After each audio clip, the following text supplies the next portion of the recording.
Hi, my name is Heather Mackey. I'm the owner of Rare Bird Medicine. Today's topic is assuming grace. One of the whew, just mind shifting offerings my consciousness was given that has been huge to me was it came from the School of Metaphysics. I used to be a student there, I used to teach there, I used to live there. And one of the teachers through the School of Metaphysics once said to me, Heather, life is not about finding the right answer. Life is about asking the right question. If you ask the right question, you'll find the answer that you seek. And that was very revolutionary to my consciousness because I've spent my life as such a deep seeker. My house is filled to the brim with books. My whole life, I've just gone from book to book to book to book to book. And I remember even as a child in elementary school, picking sections in the library and just reading the section and then picking like I'm going to study Ghost. And then I would just read all the books on Ghost and then pick another section and just, so I've been seeking, wanting to find answers. But I had never considered this. I had never considered this aspect of, am I asking the right question? And is the question that I'm asking one that is of a quality that will elicit the answer that I seek? I was like, what? This is wildly fresh for my consciousness. So grateful to the teacher that shared that with me. Unfortunately, I don't remember who it was that stated it.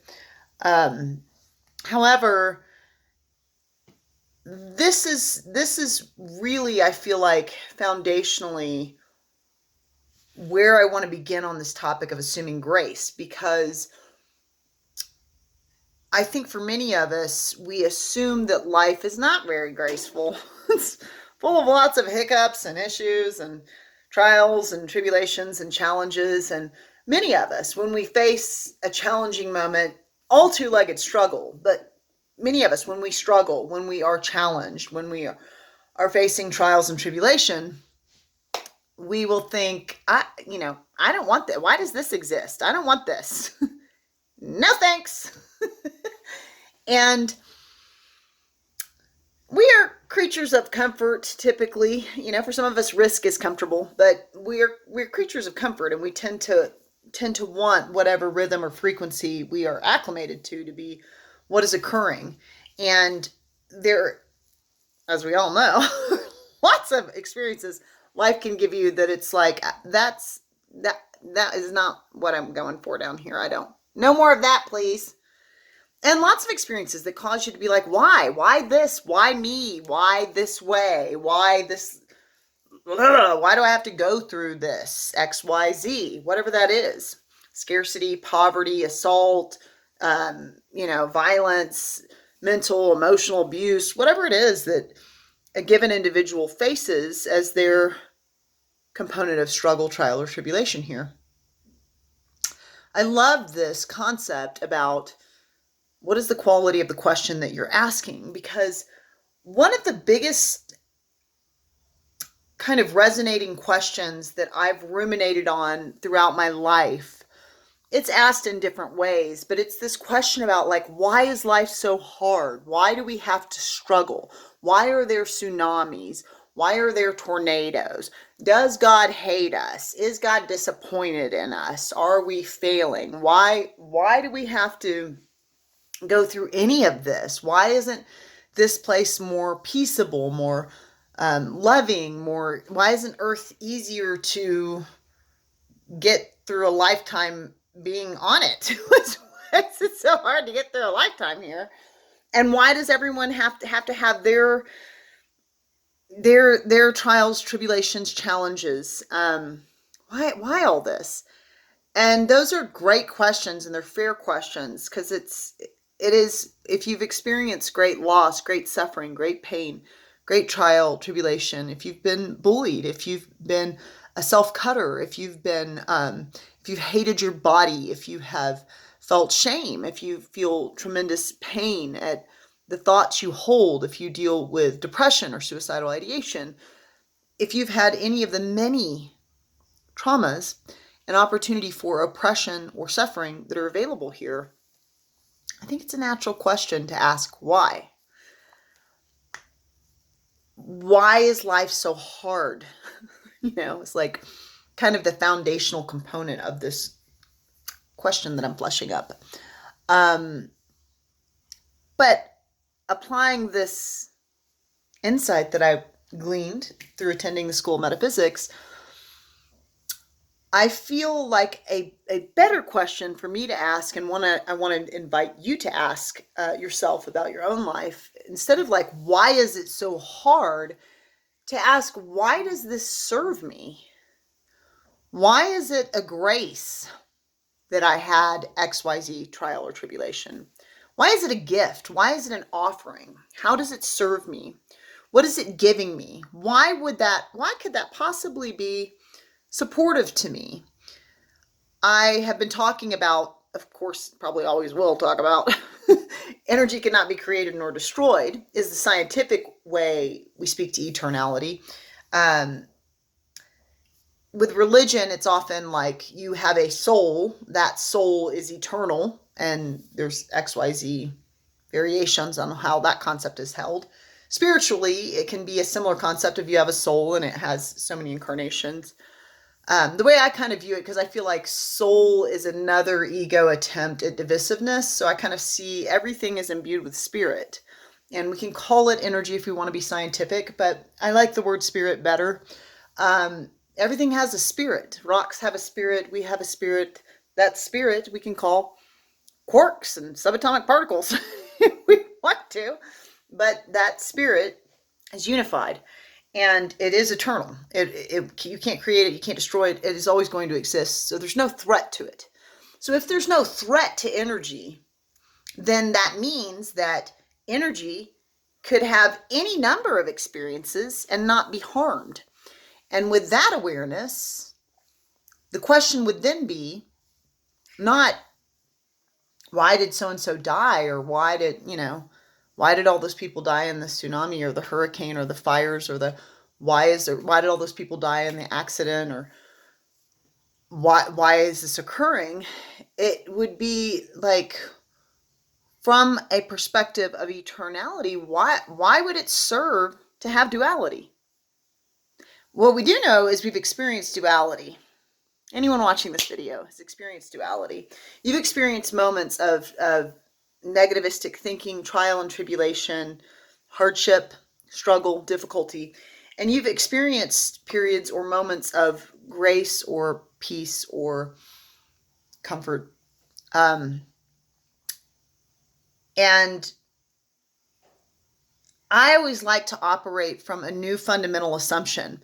It's one of the things with science, like mechanistic physics has been the way science has operated for so long. As we move towards quantum mechanics, and as quantum physics kind of starts to take the forefront or the leading edge of science and evolve science in ways it has not evolved historically, we get more into the realm of probabilities than definitive, more quote-unquote fact-based mechanistic thinking with physics. So there's this evolution of probability that we extend towards. And today I wanted to invite myself and invite you to extend into an evolution of probability that everything you've ever experienced is a grace.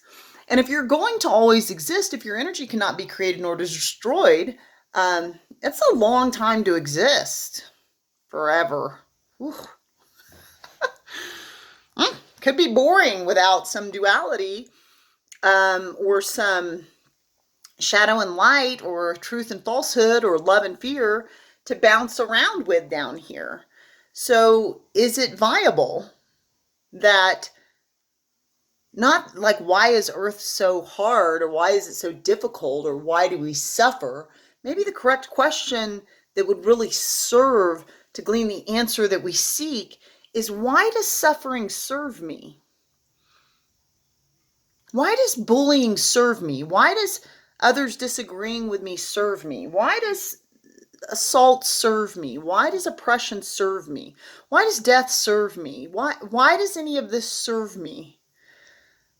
And you can do it with any topic. You certainly can do it if you want to reevaluate 2020. If you've held a lot of negativistic or darkened perspectives about what that year meant, You could think, well, why would it serve? Why did the pandemic serve? Well, the pandemic served all kinds of things.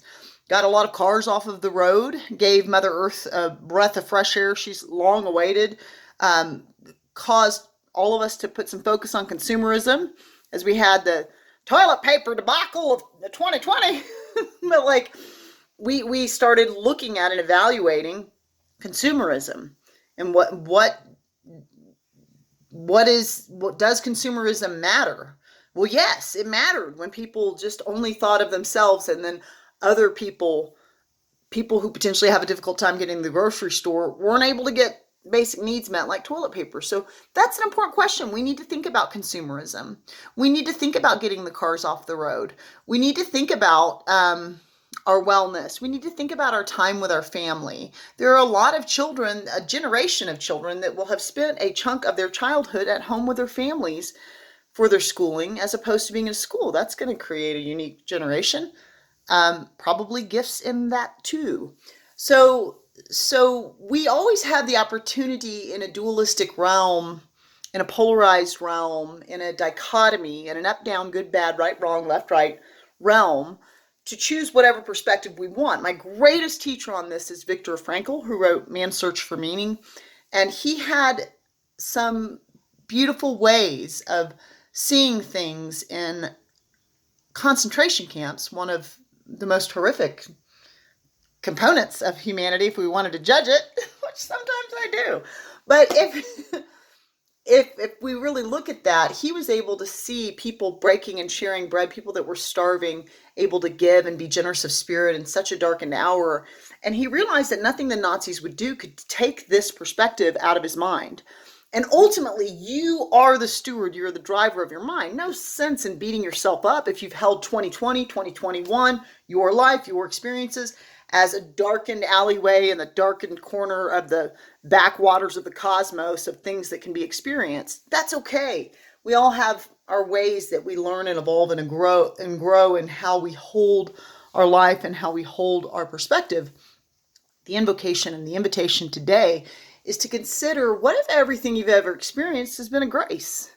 What if you can't be created or destroyed? What if you are eternal? And what if your eternality requires duality in order for it to have something to bounce off of called this and that, I and other? What if there is duality needed in order for eternality to constantly evolve in understanding of what it is? And what if it's not a bad thing because you'll always exist? What if there is no threat? What if all the tsunamis and the hurricanes and all the deaths and all of this doesn't matter because you'll always be here? One concept of that is taking up new flesh costumes, or the millions of reported reincarnation cases. But you have all the NDE cases, or millions of cases in this. So you can take it to the spirit side of it, or we can just take it to the energetic side of it. You're always going to exist. So because of that, there is no threat in having an experience that's challenging or not fun. And I got to tell you, my challenging experiences have offered me the most growth. And I have, every single one of them, been able to look at it from either side of the coin. Each experience I've had that has been a trial, a tribulation, a darkened hour, a heartbreaking, gut-wrenching, painful experience for me, has offered so many graces, so many presents, gifts upon gifts for me to open. I certainly could not have taken the shamanic medicine woman path if I had not walked in so many shoes that are available down here, called trial, tribulation, suffering, and pain. I can't help someone if I don't know precisely where they've been pinned from experience. And I got to tell you, I've been blessed with a lot of experience to help me to understand how two-leggeds can get pinned, so that I can create a quantum college and a Hogwarts of sorts, which I'm in the process of doing, to help aid others to become empowered and to find the medicine, to find the answer, which is always yourself. But all of that came from all the suffering I've done. So all of it has been a grace. All of it has been the thing that makes my medicine bag so large. What is a grace that you have gained from your suffering, from your trial, from your tribulations in this place? Go to rarebirdmedicine.com, click on the classes link to see some of the classes that are part and parcel of the quantum college that I am creating, that will be an accredited college in the coming years. Blessed be.